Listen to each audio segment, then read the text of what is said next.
Esse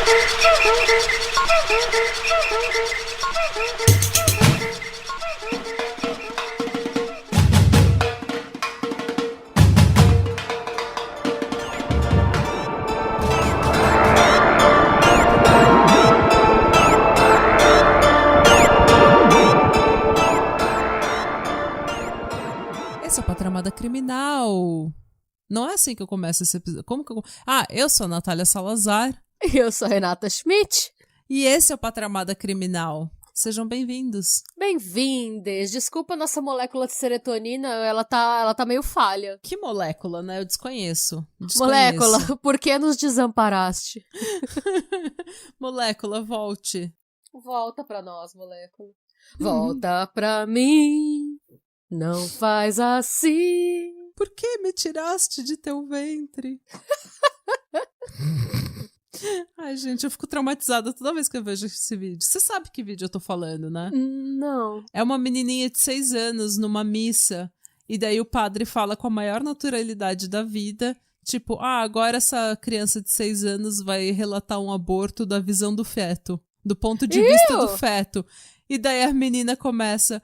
Com 3 meses eu já estava formado, mamãe tentou me matar. E daí, tipo, ela narra toda a vida do feto como se o feto tivesse pensando e sentindo absolutamente tudo e soubesse de cada decisão da mãe e tudo mais, já tivesse um laço com a mãe, sabe?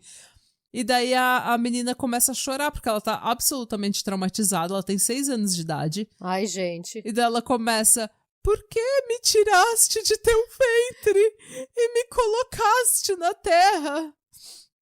Que horror! É horrível, é muito traumatizante. Ai, gente. É horrível, é traumatizante. Ai, melhorem. A doutrinação anti-aborto já aos 6 anos de idade não entende a ciência por trás, não entende os problemas sociais, o que leva uma mulher a resolver abortar um filho, não. Vamos doutrinar a criança traumatizada, chorando na missa, assim. Por que me tiraste?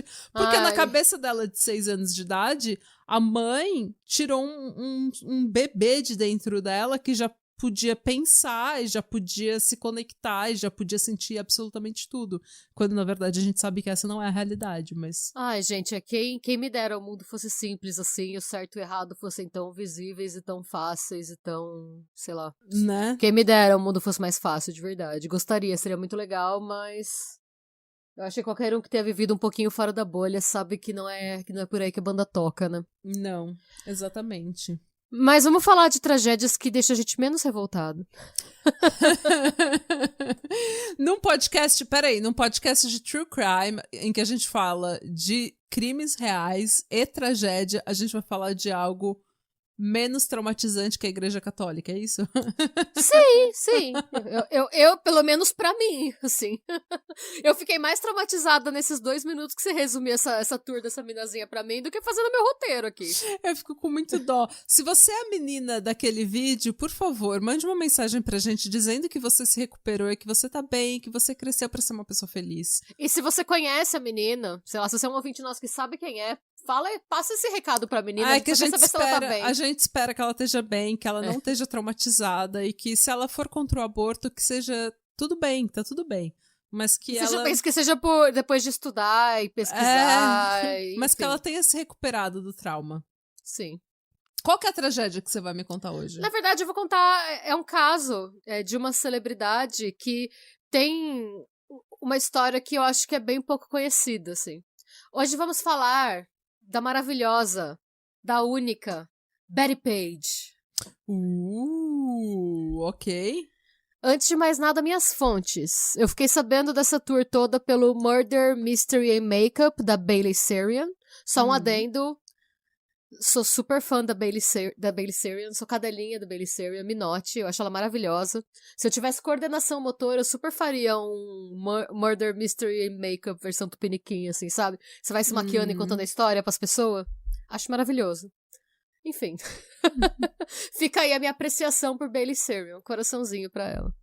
Uma matéria num site que chama Rose BVM, uma matéria de 2019, chama The Fascinating Life of Betty Page.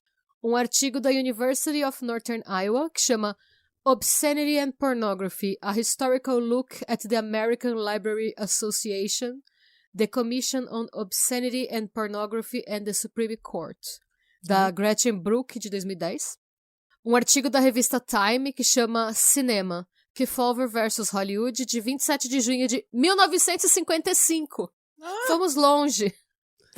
E um site que chama Lipstick Alley, um site que chama Religion Dispatches, o New York Times e o LA Times. E eu juro que acabaram minhas fontes.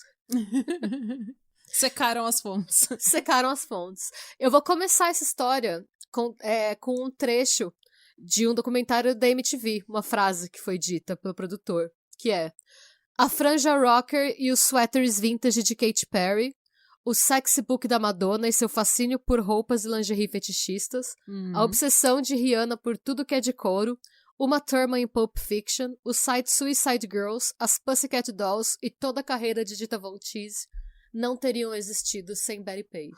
Olha, ela correu para que a gente pudesse caminhar, não? Sim. Ela caminhou para que a gente pudesse correr. Também. Ela fez alguma coisa para que a gente pudesse estar aqui. Sim. A Betty Page, ela nasceu em Nashville, no Tennessee, em 1923. Ela é a segunda de 6 filhos. Ela é a filha mais velha. E, infelizmente, a vida dela foi muito difícil desde o começo, tá? Ela e as 2 irmãs dela foram molestadas pelo pai até a prisão dele. E ele foi preso por roubo de carros, tá? Falar em prisão por pedofilia nos anos 30 era uma coisa que não existia. Claro. Então, basicamente, o abuso acabou em 1933, quando ele foi preso e a mãe da Betty, né, a Edna, se divorciou dele. Detalhe, tá? Ela foi molestada desde bebê, assim. O abuso parou quando ela tinha 10 anos. Meu Deus. E aí, a mãe dela, né, depois do divórcio, precisou arrumar 2 empregos para dar conta de sustentar os 6 filhos. E por um tempo, a Betty, que voltando tinha 10 anos, tinha que ser a cuidadora dos irmãos mais novos. Eventualmente, foi denunciado que tinha uma criança de 10 anos cuidando de outras 4 crianças, né, porque ela tinha um irmão mais velho. E ela foi colocada em um orfanato com 2 das irmãs dela por 1 ano. Enquanto os 2 filhos, homens, foram trabalhar. Porque anos 30, esse negócio de direito das crianças, não, né? E ela não teve infância nenhuma, né? Porque ela foi molestada e teve que cuidar, ela virou mocinha. Rápido demais para poder ajudar em casa. Sim. E então elas ficaram no orfanato. Isso era muito comum, lembrando que em 33 os Estados Unidos ainda não tinham se recuperado da Grande Depressão de 29, tá? Do crack da bolsa. Ela já tinha um background bem humilde, né? O pai dela era mecânico. Mas durante a Grande Depressão era muito comum você ver mães colocando filhos no orfanato porque as mães não tinham comida para dar para as crianças. E o orfanato tinha. Então eles tinham meio que um esquema que era assim, a mãe colocava as crianças no orfanato, mas a mãe mandava o dinheiro que ela conseguia para ajudar no sustento dos filhos, e a mãe buscava os filhos quando tivesse condição. Tem até algumas imagens históricas da época de uma mãe vendendo os filhos, e ela cobre a cara quando a foto é tirada e tal. Era um período bem tenso, assim, nos Estados Unidos. Foi bem... E durante esse tempo no orfanato, a Betty e as irmãs, elas brincavam de fingir serem estrelas de Hollywood. Elas fingiam ser famosas, brincavam pra passar o tempo, né? Claro. As filhas voltaram pra casa 1 ano depois, quando a Edna conseguiu um segundo marido. E o segundo marido também tentou molestar a Betty em diversas ocasiões. Mas parece que ele tentou, ele ficava atrás dela, mas ele nunca conseguiu. Ela aprendeu a se defender muito cedo. Durante a adolescência, ela aprendeu a fazer maquiagem e a costurar, o que ia ser uma parte muito importante até da carreira dela mais pra frente, porque uma coisa que pouca gente sabe é que ela desenhava e criava as próprias fantasias dela a maior parte do tempo. Tanto que quando você vê as fotos dela, você percebe que a roupa, parece que a roupa cabe, assim, que a roupa é uma extensão dela, né? Porque ela costurava, desde criança, assim, porque era quando você não tinha muito dinheiro, você tinha que se virar. Exatamente. Com retalho, assim. Sei, eu vi um negócio... Tem um TikTok, um som no TikTok que fala que ser inútil é o privilégio dos ricos. Que a gente que é pobre, a gente precisa saber se virar e a gente precisa reaproveitar tudo que a gente tem. Exatamente. Quando você não tem muito dinheiro e você não tem muito tempo, você não tem muito espaço pra ir reclamar que o cabeleireiro cortou o cabelo do seu filho feio. Pois é, olha o shade. O Aguenta shade seu vem. filho com cabelo de red fam e tá tudo certo. Exatamente. Você engole o choro e segue a vida, É. porque realmente eu não vou nem entrar nesse mérito. Tem gente com problemas. Exatamente. A Beth se formou no ensino médio como a melhor aluna da turma e ela foi eleita Homecoming Queen. Olha, Rainha do baile, ela tinha beleza e cérebro, tá? Melhor aluna e Homecoming Queen. linda. Logo depois, ela se formou no que seria hoje o equivalente a um magistério no Peabody College. E ela começou a dar aula, mas a carreira de professora dela foi super curta. Ela comenta que ela não conseguia controlar os alunos. Ela fala, eu não tinha vocação, não conseguia controlar os alunos, especialmente os meninos. Sim.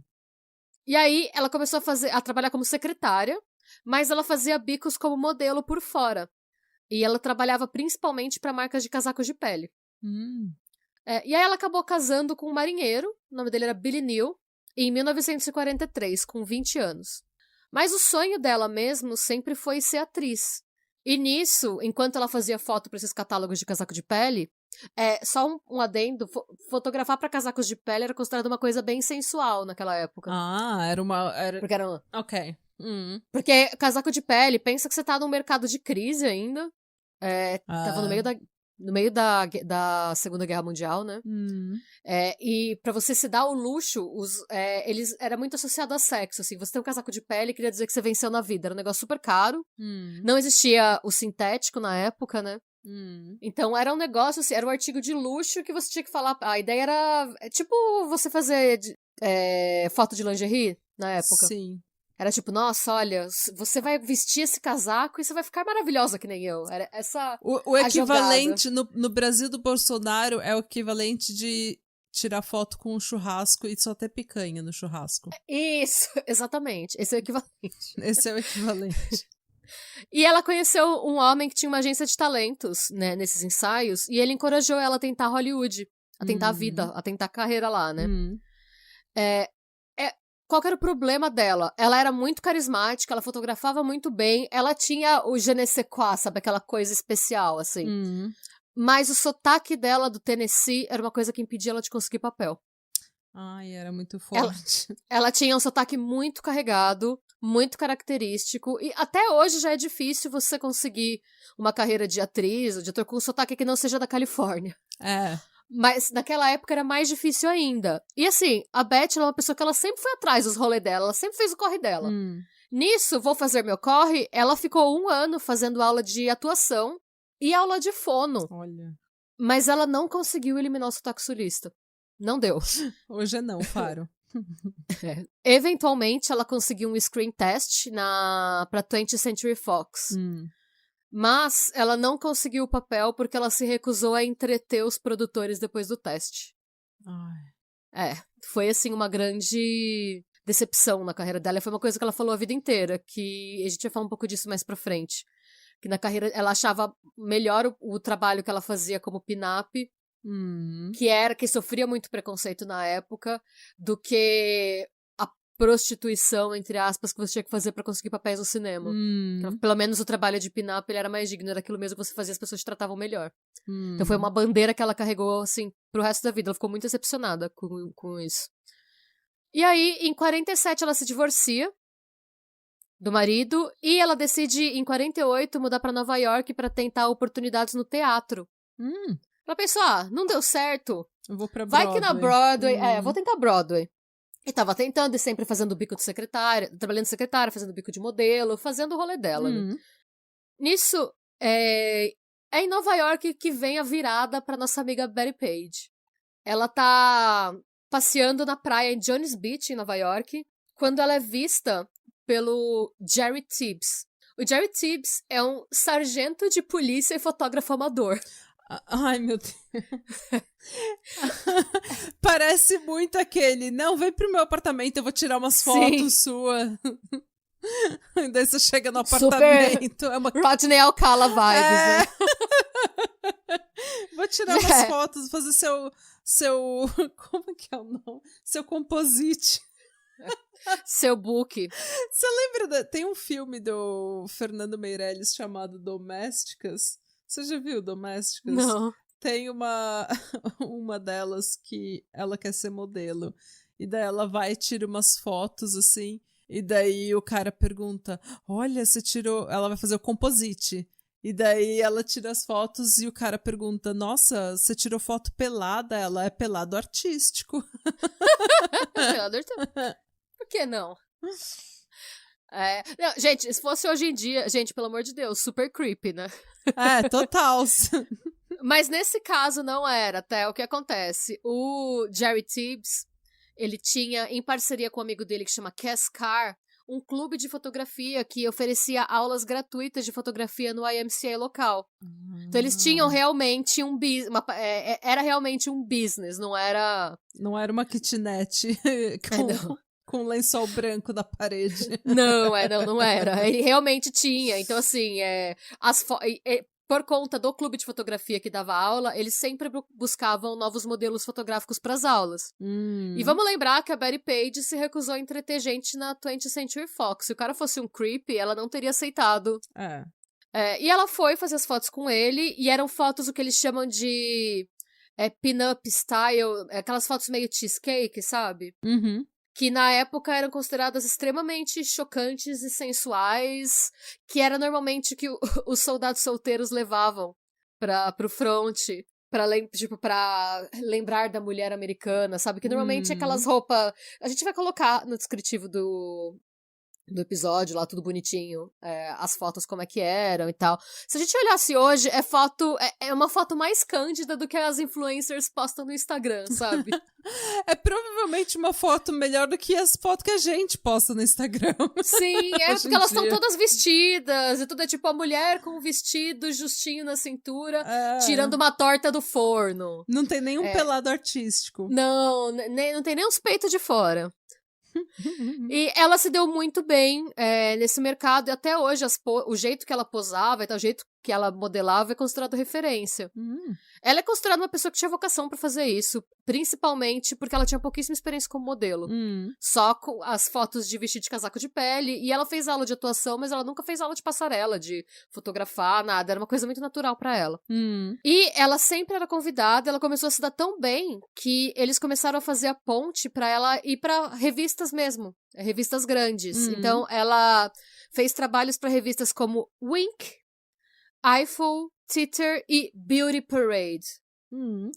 É em um desses trabalhos que ela conhece o fotógrafo Bunny Yeager. O Bunny Yeager era o principal fotógrafo da Playboy. E o Bunny Yeager coloca ela em contato com o Hugh Hefner. A Betty, ela foi o centerfold da Playboy Christmas Magazine de 55. O centerfold, gente, a gente falou um pouquinho disso num episódio que a gente fez sobre uma coelhinha da Playboy que a gente tirou do ar, mas que a gente vai acabar refazendo depois. Naquela época, gente, assim, toda a revista Playboy, eu acho que eu nunca abri uma Playboy, assim, tipo, a revista. Gente, meu avô assinava Playboy. Meu avô também. Seu avô também falava que era pelos artigos, o meu avô dava esse migué. Não, meu avô falava que era pela mulher. Meu avô era sincerão. Mas assim, eu não sei se a do Brasil era assim, eu realmente não sei. Tinha o centerfold. Tem, a maior honra que você podia ter naquela época era você sair no centerfold, que é o pôster do meio. No meio da revista tem um pôster que ocupa 2 páginas, né? Era melhor você sair no centerfold do que na capa. Era mais prestígio, porque a sua foto era mais vista, porque normalmente a galera arranca o pôster do meio da revista e cola nas borracharias, nos lugares da vida. E é uma foto bem icônica, mas também pros padrões, se a gente olhar hoje, é uma foto até que inocente, porque ela tá pelada, obviamente, né? Mas ela tá com um chapeuzinho de Papai Noel ajoelhada na frente da árvore de Natal, e ela segura 2 enfeites na frente dos mamilos. Essa foto é clássica. É muito icônica essa foto, sim. E é por conta da Playboy que ela conhece o Irving Klaw. O Irving Klaw, ele é considerado o rei das pin-ups, the pin-up king. E qual que era o business do Irving Klaw? Ele teve a ideia de criar um clube de assinatura de bondage, fotos de bondage e BDSM. Vamos lembrar que, né, anos 50... Isso era o cúmulo do liberalismo, né? Nem se falava sobre bondage naquela época direito. Era um negócio obscuro do obscuro do obscuro. E como que funcionava? Você era assinante, você mandava uma carta pro escritório do Irving. Olha que vintage, escreva uma carta. Você você registrava o seu interesse de participar do clube e você fazia um pagamento mensal. Para cada pagamento que você fazia, alguns dias depois, você recebia uma carta com um pacote de fotos de pin-ups. Vestidas assim, como bondage, né? Vestidas com couro. Pensa Madonna e Rihanna. Inclusive, a Beyoncé fez um clipe inspirado nessa estética também, que é o Why Don't You Love Me? É Because I Love You, mas tá escrito Why Don't You Love Me no clipe. Ela tá com um maiô andando. Foi inspirada num dos ensaios da Betty Page. Que ela anda com o maiôzinho e com a... Só que na placa... que tem o clipe da Beyoncé, em vez da... A Beyoncé tem escrito Why Don't You Love Me, mas a Betty Page tem Betty Page escrito. Teve um álbum inteiro da Beyoncé que foi até naquela época que ela fez a parceria de telefone com a Lady Gaga. Porque é quando ela tá com a franjinha. Sim. E com toda a estética. Todo esse álbum foi inspirado na Betty Page. Foi toda a estética do álbum inteiro foi a Betty Page. A franjinha, inclusive. A franjinha a Betty Page colocou depois que o Bunny Yeager sugeriu que ela colocasse uma franja porque ela tinha a testa muito grande. Bizarramente, a franjinha icônica veio pra ela diminuir a testa, coitada. Mas tem mulher que fica muito melhor de franja. Sim. Que nem a Zoe de Chanel. Ela não existe sem a franja. Sim, ela não é a mesma pessoa. Eu pensei nela também. Mas enfim, era isso que acontecia. Você pagava o Sr. Irving Klaus, você mandava lá os seus dólares pra ele pelo correio. E ele te devolvia um pacote com fotos diversas, assim, com legendinhas. Se você olhar, essas fotos estão disponíveis até hoje. Mas se você olhar hoje, de novo, gente, são fotos muito inocentes. Assim, hoje... E pensa que isso era considerado, tipo, pornografia por bala direta. Mas se você olhar, gente, se vocês tiverem... A gente vai colocar algumas fotos, porque realmente não tem nem nada, assim, demais. O Instagram nem bloqueia, mas se vocês googlarem, não tiverem com tempo, assim, não quiserem esperar a gente postar, vocês podem colocar a Betty Page Bondage Photos no Google, que vocês vão ver um monte. E ela começou a fazer o pé de meia dela. É o que eu estou fazendo agora. Betty Page Bondage.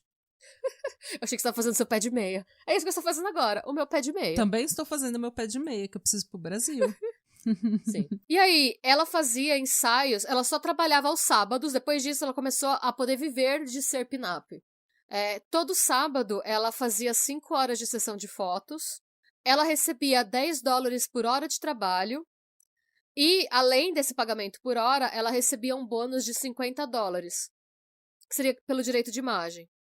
E eu quero lembrar que o salário médio de uma secretária nos Estados Unidos na época, e quero reforçar que secretária era a profissão mais bem paga que uma mulher podia aspirar nos anos 50, era de $1 a $2 por hora de trabalho. Então, resumindo, uma secretária ganharia $40 por semana, trabalhando 40 horas por semana. E a Betty Page ganhava 100, trabalhando 5 horas por dia. Por semana, desculpa, 5 horas por semana. Eu acho justo. Eu acho. Mas, eu tô vendo as fotos. São bem sexy as fotos. Sim, mas não era considerado pornografia.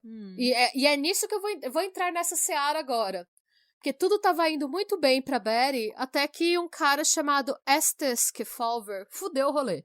Ai, sempre vem um, né? Pra fuder o rolê da menina. Quem é Estes Kefauver? De novo, eu vou falar de novo nesse podcast. A mulher tá lá, fazendo o rolê dela. Corre dela. Fazendo o corre dela, tentando ganhar o dinheirinho dela, ser independente, querendo fazer... Não mexendo com ninguém, tá na dela. Sempre vem um embuste fuder o rolê dela. Sim. Impressionante. Sim, é isso mesmo. Quem era Estes Kefauver? Um embuste. Ele era um homem, um político branco, hétero. Eu achava que ele era republicano, mas ele é democrata. Mas, teve então início ao momento da história dos Estados Unidos que ficou conhecido como as audiências Kefauver. O que eram as audiências Kefauver? Foi um subcomitê do Senado sobre delinquência juvenil que surgiu entre os anos de 55 e 57, que deu fim não só ao negócio de arte fetichista, como a fotografia em Nova York teve um retrocesso absurdo, assim. Por quê? O Kefauver decidiu que era, assim, uma coisa muito importante para o governo norte-americano investigar se havia alguma relação entre pornografia e delinquência juvenil. Era o videogame daquela época. Era. Eles culpavam tudo na pornografia. Mas o que era considerado pornografia não era o que a gente entende hoje como pornografia. Contemplava desde as fotos de bondage que o Irving Klaw negociava, né, que tinha as assinaturas dele, até filmes de Hollywood. Ou pessoas normais, o que elas trocavam entre elas pelo correio. O correio tinha o direito, na época, de abrir a sua correspondência e te denunciar se ele pegasse alguma coisa considerada imoral. Sim. Ai, Estados Unidos, né? Land of the Free. E foi assim, foi uma caça às bruxas absurda em todos os setores artísticos. E aí eu vou pegar um trecho que eu traduzi, a tradução livre, tá? Que foi aquele artigo da revista Time de 55, que eu comentei. O nome do artigo é Kefauver versus Hollywood. E o artigo: o senador democrata Estes Kefauver, do Tennessee, mudou-se discretamente para a capital do cinema semana passada, representando um comitê de um homem só. Era a bandeira dele, tá? Ele fez isso sozinho. Um comitê de um homem só do Senado sobre delinquência juvenil. O comitê mais incel e triste da face da Terra. Sim. Ninguém nem quis ser amigo dele o suficiente pra se juntar na causa podre dele. Sim. Ele era incel e, tipo, até pra ser amigo das pessoas. Nem por pena juntaram o grupo dele, gente. Na real, o que ele tava querendo era se lançar à presidência, ele decidiu que essa ia ser a campanha dele. Ele queria pegar toda... Ele achava que ele sendo democrata, ele lançando a campanha pela moral e os bons costumes, ele conseguiria abocanhar os votos republicanos. Então ele tentou dar o golpe.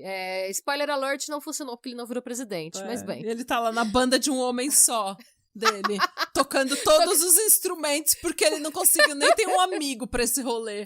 Ai, que triste. É claro que ele tava bravo com a pornografia, né? É claro, quem que tem esses rolê moralista fudido que vai estragar o rolê das mulheres? É os incel. É sempre esses, tipo, é o pessoal que tá amargo na vida. Sim. Entendeu? Ai, não gosto de pornografia, nunca vi uma mulher, é claro que você não gosta. Representando um comitê de um homem só do Senado sobre a delinquência juvenil, o investigador, dito ironicamente... Já tô com a pressão alta nesse podcast, tava tudo bem, tava tudo bem. O investigador Kefauver estava procurando respostas para uma pergunta válida. Sexo e violência no produto de Hollywood dão más ideias às crianças americanas? Ele também queria saber mais sobre filmes sujos, geralmente filmados em quartos de hotel com um orçamento limitado. As possíveis relações entre os dois tipos mudou. E, gente, eu quero deixar registrado que filmes sujos é só a tradução livre, eu tô só lendo a matéria, tá? As possíveis relações entre os dois tipos de produção deixaram a imprensa de Hollywood completamente ultrajada. É um insulto que Estes Kefauver inclua a indústria do cinema em uma investigação de pornografia. Isso apenas uma pré-campanha presidencial conduzida às nossas custas. E aí, por conta disso, começou realmente umas caças bruxas, tá, gente? Pra dar uma ideia, em 57, a Suprema Corte abriu um caso que chamava Roth versus Estados Unidos. Roth é um maluco. Quem que é? O Roth foi condenado porque ele mandou pelo correio fotos, tipo, consideradas pornográficas pra um parça dele. Ele foi condenado, tipo, cadeia. Gente. E aí, o Roth, depois de, tipo, ser condenado, ele argumentou que ser preso por mandar pornografia pra um parça violava o direito dele da primeira emenda, que é a liberdade de expressão, e as suas convicções, né? E a Suprema Corte, e eu vou citar com aspas, a Suprema Corte respondeu que a obscenidade não se enquadra no discurso constitucionalmente protegido. Ou seja, você tem direito à liberdade de expressão desde que não seja putaria. Foi isso que a Suprema Corte falou pra esse maluco, tá? Ai, gente. Sim, obviamente, nessa tour, se até o tiozinho que manda umas fotos lá pro amigo vai preso, O Irving Klaw foi julgado pesadamente, não só no tribunal, mas na imprensa. Ele era retratado como ele foi retratado como um punheteiro degenerado, tá? Basicamente foi isso, é sério. Eu tô rindo porque... eu tô rindo porque é muito patético, não é? Porque É patético. Porque, na verdade, isso é trágico. E assim, hoje, o Irving Klaw, ele é estudado, tá, em curso de fotografia. Ele é um dos grandes fotógrafos do século XX. Ele é considerado um visionário. Ele é considerado, assim, o estilo das fotos, o que ele conseguiu, influencia artistas até hoje. Realmente, o livro do sexo, né, o Sex Book da Madonna, foi diretamente inspirado no tipo de foto que o Irving Klaw fazia. Mas ele foi, assim, ele teve que pagar tanta multa e tanta coisa que isso faliu ele. E o pior é que a Betty Page foi convocada para as audiências. Só para causar o terror, porque ela foi convocada, ela tinha que ficar sentada lá. E o que teve um caso nos Estados Unidos que eles não divulgam o nome do menor. Mas um menor de idade, ele... Basicamente, ninguém sabe se foi uma tentativa de suicídio ou não. Eu, pessoalmente, acho que ele foi uma tentativa de asfixia autoerótica. E ele foi pego no quarto pelos pais, amarrado em posição de bondage, sabe? Com as cordas. E era muito parecido com uma foto que a Betty Page fez. Sim. E aí, imagina, essa foto foi usada como prova, queriam falar que a pornografia matou o menino. Então você imagina, a Betty Page foi convocada a estar nas audiências, imagina você lá sentada e o promotor usando uma foto sua de bondage como evidência, você lá e a sua foto lá. Ai, gente. E eles falando que uma criança se matou por sua causa. A humilhação. Basicamente, gente. a humilhação. Tanto que assim, o intuito dessa audiência foi humilhar ela, porque ela não foi chamada como testemunha, ela não foi chamada pra falar nada, a defesa não chamou, ela teve que ficar lá sentada, escutando e aguentando os olhares de todo mundo que tava lá. Logo depois disso, ela se aposenta. E muito do que aconteceu depois, que a gente vai falar agora, eu acredito que foi fruto dessa pressão política, dessa pressão social e dessa pressão legal. Por conta disso, o Klaw fechou o negócio dele e ele queimou 80% dos negativos. Esses negativos, a gente nunca vai ver essas fotos. A sorte que a gente tem... As fotos que a gente tem hoje são as fotos que a irmã dele, a Paula, ela era sócia dele no business, ela escondeu umas fotos dele, porque a Paula teve visão, porque o Klaw, obviamente, ele ficou extremamente deprimido, não era aquilo que ele... Ela conseguiu salvar dele alguns negativos, 20% dos negativos, que é só o que a gente tem hoje, e 20% são 20 mil fotos, tá? Nossa. Ela guardou, essas imagens estão em exposição hoje. Eu não sei em qual museu elas estão, ou se elas estão rodando, mas você consegue ver muitas dessas fotos hoje, exposição de fotografia e tal. E aí, a Betty teve um surto por conta disso, mexeu muito com a cabeça dela, e ela decidiu que ela queria mudar de vida. Em 58, foi uma carreira relativamente curta, né? Ela casou e mudou pra Flórida. Aff, Maria. E entrou pra igreja. Cara, eu ia perguntar se ela tinha virado crentona. Mas daí eu fiquei com medo de ofender. Como? Não. Depois disso, eu acho que...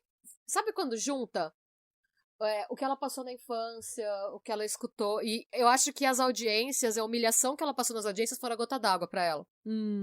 E que ela meio que decidiu, ok, vou fazer o que a sociedade espera de mim. Vou me render. Casou. Mudou pra Flórida e ela virou o que eles chamam de Born Again Christian. Ela acabou se divorciando em 63, mas ela continuou igrejeira. Igrejeira maneira. Igrejeira maneira. Ela tentou se tornar missionária cristã na África. Mas a aplicação dela pra ser missionária foi rejeitada porque ela já tinha se divorciado 2 vezes. Mais um shade. Nossa. Em 63, no ano que ela se divorciou, ela casou de novo com o primeiro marido. Ok. Mas também não durou muito. Ela não aprendeu nada com os erros que ela... Gente, não dá. Você casou, não deu certo, aprenda com seus erros.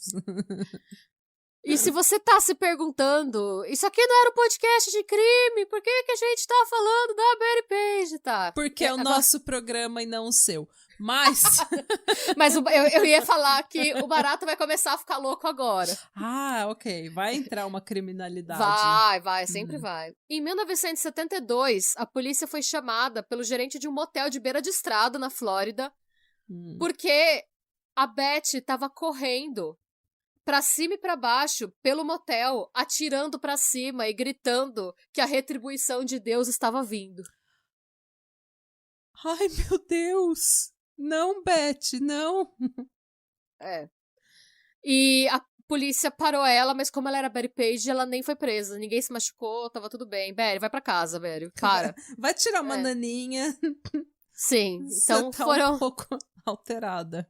Betty Page, volta pra casa. Beleza. Um mês depois disso, enquanto ela tava jantando na casa do ex-marido. Eu não sei qual dos dois ex-maridos, tá? Mas ela ainda tinha um relacionamento bom com o ex-marido, e eles estavam jantando ela, o ex-marido e os filhos do ex-marido. Mas vamos lembrar, né, Betty Page, cristã, born again Christian, ela virou e falou assim, gente, ela sentou pra comer, a galera ia começar a comer, ela bateu na mesa e falou, não, como vocês vão comer sem dar graças pra Jesus? E aí eles olharam pra cara dela, tipo, quê? Ela não gostou da cara que eles fizeram, ela catou a faca, aquela faca de cortar carne, olhou pra todos eles e falou, vocês vão ficar olhando pra aquele... Tinha um quadro de Jesus na parede que ela tinha colocado na casa. E ela com a faca, ela falou, vocês vão rezar olhando pra aquele quadro. E se algum de vocês tirar os olhos do quadro, eu vou catar essa faca e cortar as tripas de vocês pra fora. Eles tiveram que ficar sentados na mesa por algumas horas, olhando fixamente pro quadro, até que o ex-marido dela levanta e chama a polícia. Ai, não, Beth. Tava tudo indo bem. Ela foi acusada de perturbação da ordem e ela ficou internada num hospital psiquiátrico por 4 meses. E lá ela foi diagnosticada com esquizofrenia paranoica. Paranoide, né? Paranoica. Esquizofrenia paranoide. E depois que ela foi solta, depois de 4 meses, esse ex-marido dela, o mesmo do Jesus, falou, não, pode voltar a morar aqui, não tem problema. De novo, gente, aprendam com seus erros. Claramente não é uma boa ideia. Ela precisa de ajuda, tadinha. Sim. E ela voltou pra casa dele, só que alguns meses depois dela voltar, um belo dia ele chegou lá e a casa dele estava inteira derrubada, ela estava destruindo a casa, e quando ele entrou na casa, ela foi pra cima dele. Nisso, ele chamou a polícia prendeu ela de novo, e no que entre a polícia colocar ela no camburão, voltar pra casa e falar com o marido, ela começou a se masturbar no carro da polícia. Interessante. Uma escolha interessante nesse momento. Ela não foi acusada de nada, não teve nenhuma acusação, mas ela foi hospitalizada de novo, por mais 6 meses. Aí, eu acho que a paciência do ex-marido acabou, porque em 79, ela voltou pra Los Angeles e ela decidiu alugar um trailer de um casal de idosos. E tava tudo bem, até que o idoso, o homem do casal, tava saindo da casa dele, ela morava no trailer, no fundo da casa, e ela atacou ele com uma faca. Ele foi esfaqueado por ela. E ele falou que foi totalmente do nada, ele só saiu da casa. Ela viu ele saindo e atacou ele com uma faca. E aí ela foi acusada de 2 acusações, 2 counts, né? Foi 2... Agravantes. 2 agravantes, agressão com arma mortal. Mas ela foi considerada inocente por motivo de insanidade. E aí ela foi condenada a 5 anos de confinamento no hospital estadual, mas ela saiu depois de 7 meses. 5 anos, 7 meses. E aí, que a gente sabe, a gente tem pelo menos 2 registros de BO contra ela por agredir mulheres idosas totalmente do mesmo modus operandi do landlord. Algumas eram vizinhas, outras eram landladies, né? Como é que chama? Landlord, landlady? Senhorio? É senhorio que fala, não? Não, proprietário da casa. Eu acho que é senhorio, hein? É senhorio? É senhorio e inquilino, Nossa, não é? Não, o inquilino é quem mora na casa. Sim, e senhorio é quem aluga, não é? Nossa, gente, mas senhorio parece um negócio tão barroco. Mas pensa em landlord. É o dono da terra, o Lorde da Terra. Tô Sei. procurando, peraí. Landlord em português. É senhorio. Senhorio. Enfim, Proprietário de terra. a gente pode manter Landlady, que eu acho menos barroco. Senhorio é barroco demais. Ela agrediu, a gente tem 2 BOs de idosas que foram agredidas por ela, mesmo o modus operandi do landlord, sem provocação, e ela foi despejada de diferentes apartamentos porque ela causava problemas com seus vizinhos. E aí tem o ápice, ela decidiu mudar para Santa Mônica e ela começou a alugar mais uma vez um trailer de uma senhorinha idosa. Até aí tava tudo certo, até que um dia essa senhorinha acorda e a Betty Page tá do lado da cama dela com uma faca. Ai, meu Deus. Quando a senhorinha abre o olho, a Betty Page tá do lado da cama com a faca, a Betty Page olha pra ela, sorri e sussurra: Deus me inspirou a matar você. Ela abriu o rosto da mulher de orelha a orelha, um sorriso tipo Joker. Caralho. Depois, né, que ela abriu o sorriso do Coringa na mulher, ela esfaqueou a mulher 4 vezes no peito, e a mulher tentou erguer a mão pra se proteger, e a mulher acabou sendo esfaqueada 8 vezes na mão, ela perdeu alguns dedos. Gente. E aí, as histórias diferem um pouco, tem muita gente que fala que a senhorinha sobreviveu, mas tem gente que fala que a senhorinha morreu. A gente não sabe nem o nome dessa landlady. O que a gente sabe foi que a Betty se declarou inocente, mas depois ela mudou pra inocente por motivo de insanidade. E ela foi condenada a 8 anos e meio no hospital estadual. Ela foi libertada em 92. E ela saiu do hospital psiquiátrico sem nada. E, assim, vivendo de pensão do governo, vivendo, assim, no limite da pobreza. E ela nem sabia que ela era famosa. Até que ela viu um trecho do Entertainment Tonight falando dela. As pessoas em volta não sabiam nem que ela estava viva ainda. Gente. E aí vem, olha, gente, eu gosto muito do Hugh Hefner, de verdade, assim. E é uma coisa que todo mundo fala, mas o Hugh Hefner, feminismo. Gente, o Hugh Hefner conta depois, né, mais pra frente, que a Betty Page foi centerfold, mas por motivos de agenda e tal, ele nunca conheceu ela em pessoa. E ele, quando ela saiu do hospital, ele ficou sabendo que ela não recebia royalties por todas as fotos dela, que ainda eram divulgadas, porque depois que acabou essa censura bizarra, enquanto ela estava internada, enquanto ela estava lidando com a saúde mental dela, as fotos dela estavam sendo usadas sem ela em saber. Todo lugar.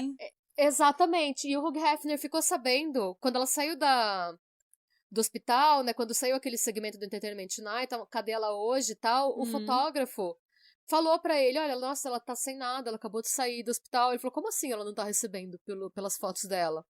Nisso, o Hugh Hefner convidou ela pra jantar com ele na mansão da Playboy. E ele indicou ela pra um advogado, que foi o mesmo era um advogado barra agente, né? Não sei direito. Mas era o mesmo cara que representou os estates da Marilyn Monroe e do James Dean. Ah, ok.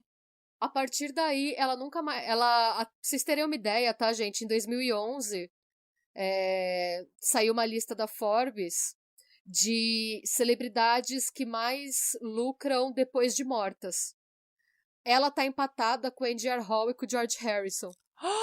Sério? Sim. Gente, com o Andy e o George Harrison. Sim, ela tem um dos estates mais lucrativos do mundo até hoje. Então, depois que o Hugh Hefner colocou ela pra ser representada, ela nunca mais passou dificuldade. Ela finalmente recebeu o que ela tinha direito pela contribuição histórica que ela teve pras artes, né?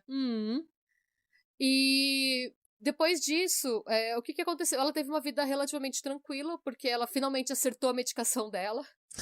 Isso é o mais importante, gente. Depois que você tá medicado, tudo entra no lugar. Depois que você acerta aquela dose mágica da sertralina, sua vida vai. O mais bacana dela é que, mesmo ela sendo, porque desde o momento em que ela virou, né, cristã, ela continuou cristã, tá? Ela acabou a fase maníaca religiosa, mas ela continuava acreditando na mesma coisa. E mesmo assim, ela nunca deixou de defender o próprio trabalho. Tanto que em entrevistas depois, ela conta, o que ela fala é, estar nu não é uma desgraça, a menos que você esteja sendo promíscuo sobre isso. Ela falou isso pra Times. Afinal, quando Deus criou Adão e Eva, eles estavam completamente nus. E no Jardim do Éden, Deus provavelmente estava nu, estava nu com a mão no bolso também. Foi frases dela, né? Lançaram um livro também depois que chama Private Pics, que foi onde ela estourou de novo, né? E ela tinha uma relação tão boa com o Hugh Hefner que... Porque ela falava que ela não gostava de ser fotografada depois de velha. Frase dela, porque ela fala que ela... não queria o antes e depois nas revistas. E que ela gostava das fotos dela quando ela era, tipo... Quando ela tinha um posicionamento que ela queria mostrar pro mundo. Ela falou, já fiz o que eu tinha que fazer. Mas em 2005, ela aceitou posar pra edição de 50 anos da Playboy. E ela tira uma foto dela, tem ela no meio, a Pamela Anderson de um lado e a Ana Nicole Smith do outro, comemorando a edição do Playboy. Gente, que ícone! É a última foto dela conhecida. Ela faleceu aos 85 anos, em 2008, causas naturais, do problema no pulmão. Mas ela fala, no fim, né, que ela gostaria... eu vou citar, entre aspas, porque eu achei muito bonito o que ela fala.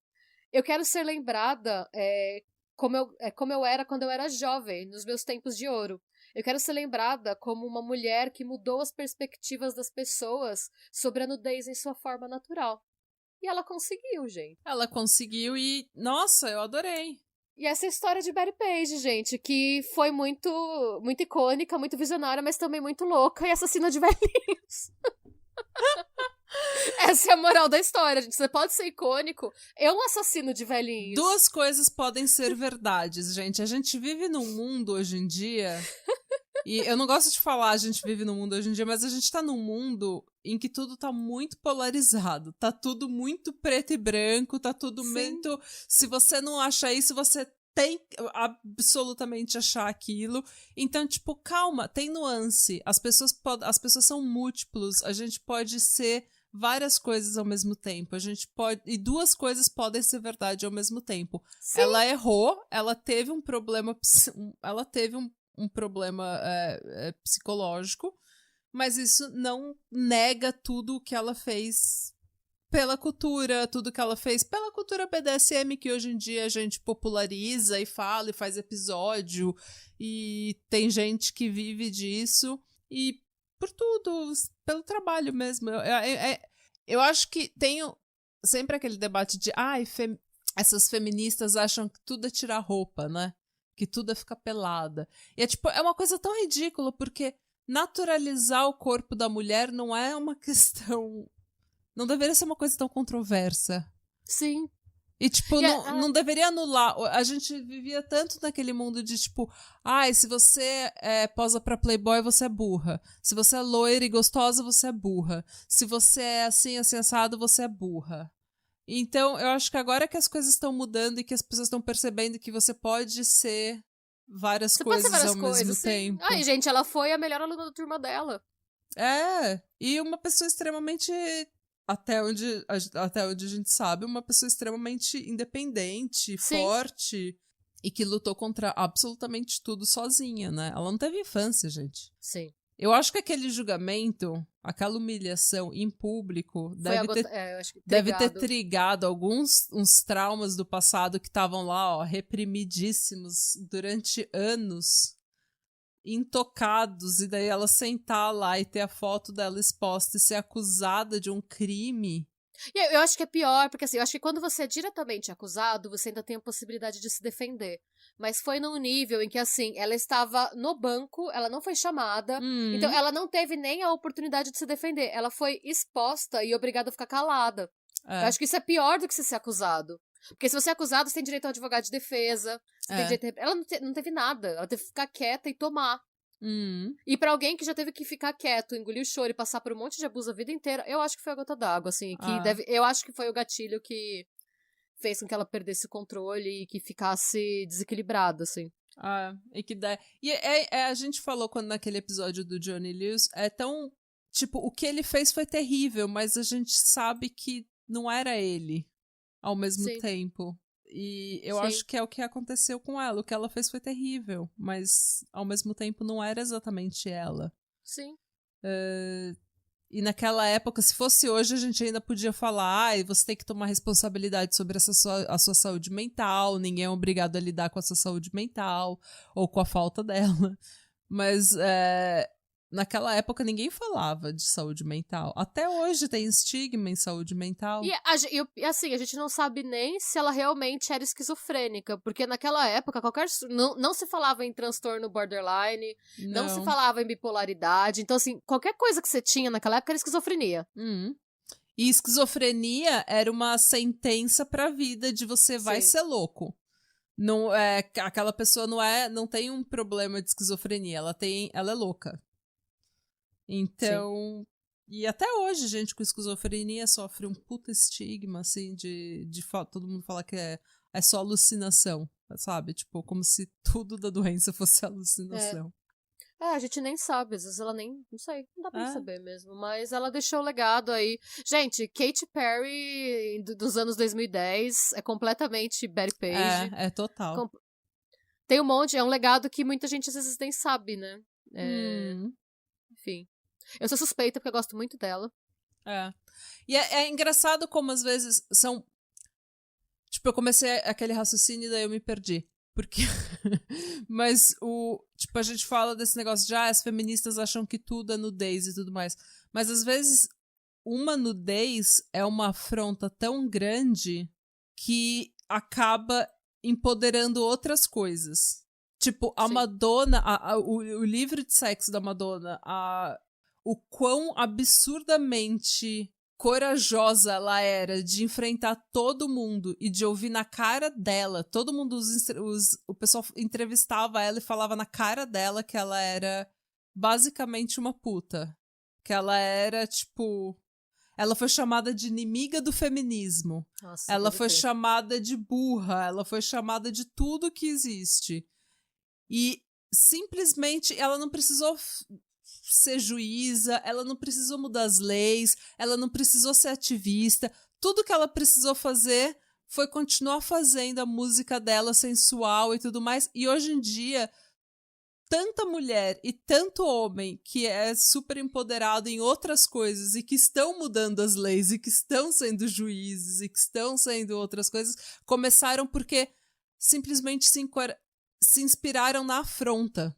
Sim. Não é o que ela faz, é a afronta que inspira as pessoas. E a arte é exatamente isso, né? A arte, ela é criada pra gerar uma reação nas pessoas. Se você olha e não te agrega nada... Exatamente. A arte é pra afrontar, é pra...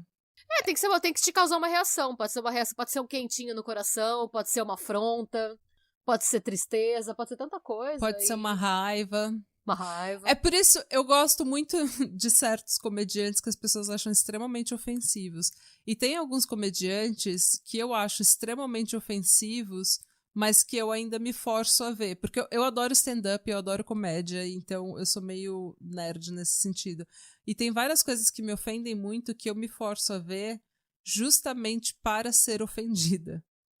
Porque eu acho que esse é um exercício interessante.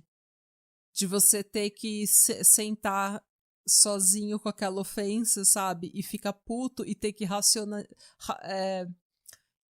ter que pensar o porquê que você tá ofendido e o porquê que aquilo te ofende, sabe? Por que a sociedade Por que eu tô incomodado, né? Por que eu tô incomodado? Porque às vezes você tá incomodado com razão. E tá tudo bem. E daí você reforça a sua razão. Mas se você às vezes tá incomodado com uma coisa que é puramente seu preconceito, é bom você tá incomodado porque você é a pessoa que eles estão retratando como zoada, né? Tipo, a pessoa que faz tal coisa, mas... Exato. Mas é isso. Filosofamos nesse... Filosofamos, gente. Não, mas é importante, exatamente, sei lá, esse episódio é... Em teoria, a gente não sabe se alguém morreu ou não, mas traz bastante coisa, né? Pra gente pensar sobre saúde mental, sobre preconceito com coisa besta. E afrontas, gente. Hoje, segunda-feira de manhã, saia da sua casa, afronte um conservador. Só pela afronta. Deixe o conservador incomodado. É sempre uma delícia. É verdade. maravilhoso. Sempre que um conservador ficar incomodado, Um anjo ganha suas asas. Meu Deus, Natália. Afronte-se. Afronte-se. Afronte sempre. É importante a gente se afrontar. Sim, afronte todo mundo. Seja debochada. Faça o que te faz feliz. Se não tá magoando ninguém, se não tá ferindo as liberdades de ninguém, foda-se o resto do mundo, sabe? Isso. E é isso. Muito bem contado, dona Schmidt, como Muito sempre. obrigada. Muito obrigada pela sua história. E é isso, gente. E é isso. E fiquem bem. E sejam bons. E afronte o mundo. Afrontem o mundo. Afrontem a porra toda. Afronte a porra toda. Façam isso. história. E escovem os dentes antes de dormir. E beba água. Eu sei que vocês que estão ouvindo não estão bebendo água o suficiente. E usem filtro solar. E Pedro Bial. Tchau. Tchau.